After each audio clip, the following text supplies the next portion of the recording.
Crypto's dead in America. It is dead in America. Crypto's dead in America. I mean, now you had Game Gensler. Over. You had Gensler even blaming the banking crisis on crypto. So the United States authorities have firmly pointed their guns at crypto. Is it a scapegoat, or was it a fuck around, find out moment for crypto in your mind? Or a little bit of both? I don't know. I just think that they were probably the ones that were the most threatening to the establishment. Okay. And they were the ones that, in fairness to the regulators, did push the boundaries more than any other sector of the startup economy.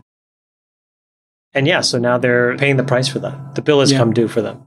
Sachs, is it a fuck around, find out moment? Is it protecting the American dollar, somewhere in between? Or incompetence on regulators' part? The more I think about it, the more I think it's probably not a coincidence that you're seeing all these concerns about de-dollarization at the same time they're cracking down on crypto. So look, there were a bunch of crypto companies that might have done shady things, but I think we all agree that Coinbase was not one of them. Coinbase was the gold standard in terms of doing everything right. And they've just asked over and over again for a regulatory framework. They're just like, tell us how to operate and we'll do it. So I think Chamath is right that they're effectively banning crypto in the United States. They're going to drive all these companies overseas, which is terrible for American innovation. I don't know exactly where blockchain and crypto are going to go from here, but I think that we should find that out in America. You know, we don't want that innovation going offshore. You bring up a really good point too. It's just like Coinbase played by the rules, stood in line, tried to do the right things, it seems, at every step along the way, right?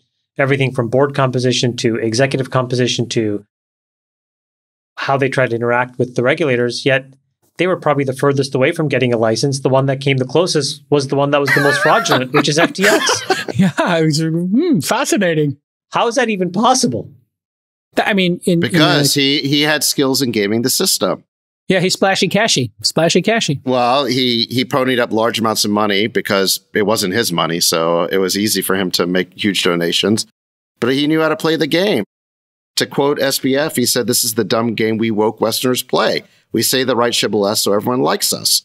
That's the game he was playing, which is my whole concern about if we jump the gun on regulating AI too quickly, it'll turn into another, woke game that everyone's going to play. So here's how the world works. Regulate yourself, behave yourself, act in the interest of consumers, or get regulated or smashed. And I think we've gone over this. We talked about it, in fact, last week. Whether the movie industry, crypto, AI, regulate yourself, behave properly, don't push the boundaries too far. You can bend the rules, but you don't want to break them. I think the regulate yourself, you use the MPAA. I don't think that's the right example. I think if you're going to regulate yourself, look at the tobacco industry. They tried to regulate themselves, but what they did was just lie to maximize profit in an area that was much less benign than movies and content. Maybe you could have some lascivious content in a movie or a video game or an album, but that was a lot less harmful than smoking, which not just impacted the smoker, but it turned out the secondhand smoker as well, or the secondhand smoke. So it touched everybody, right? You could be in a restaurant, not smoke, and yet have years of your life taken. So I think that the self-regulation for areas that impact everybody, independent of whether you participate in the system or not, is where you have to look for good examples, Jason. And I'm not sure there are many good examples of self-regulation in those kinds of systems. I mean, I like your workshopping it here. I mean, some restaurants would have a smoking section and a non-smoking section before there was regulation, right? And I think if crypto had been more thoughtful about, hey, which tokens, NFT projects we're going to support, which ones we're not going to, that maybe they would have avoided a little bit of this. I'm not sure. It's hindsight's 2020 here, but a little more regulation. I don't think those smoking, non-smoking sections worked too well. The smoke went all over the place. Exactly. Can you remember? You remember coming out of a bar and you woke up the next day and your clothes smelled like smoke? No. You'd have to take a shower when you went to a bar or a restaurant or a club. You would have to come home, take a shower because your hair and oil, your clothes would smell of smoke. Oh, you couldn't sleep in a bed. Then your bed you had to change your sheets. Disgusting. Remember when you went on a commercial flight? They had a smoking section and non-smoking section. Non-smoking section. It's a tube. Yeah. It's a tube. The smoke gets all over the place. No. You're on the wrong airline when they have the welded shut ashtrays. They used to have an ashtray in every seat in the armrest was his. By the way, cigarette. a friend of mine. This is like such a throwback, but a friend of mine, well-known guy that you know. I'll say the name. You can bleep it out.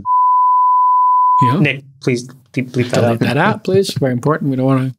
He's a notorious smoker, and so I've flown with him. Oh, that's the worst. And we get in there on his plane, and then he shuts the door, and I'm like, smells a little odd in here. Smells a little clovey. And all of a sudden he starts smoking, and I'm like, 7 hours? I'm going to have to be in this. What are the pilots? The pilots get. Do the pilots get hazard pay? I mean, how do you compensate them? God. I mean, this is not a turboprop he's on. He can't crack the window. No, it was a huge global. It was. Yeah, at least it has 3 cabins. You could go to the back cabin. Felt so sick. I mean, it's the worst. It's the worst. Smoking's the worst. Smoking is the worst.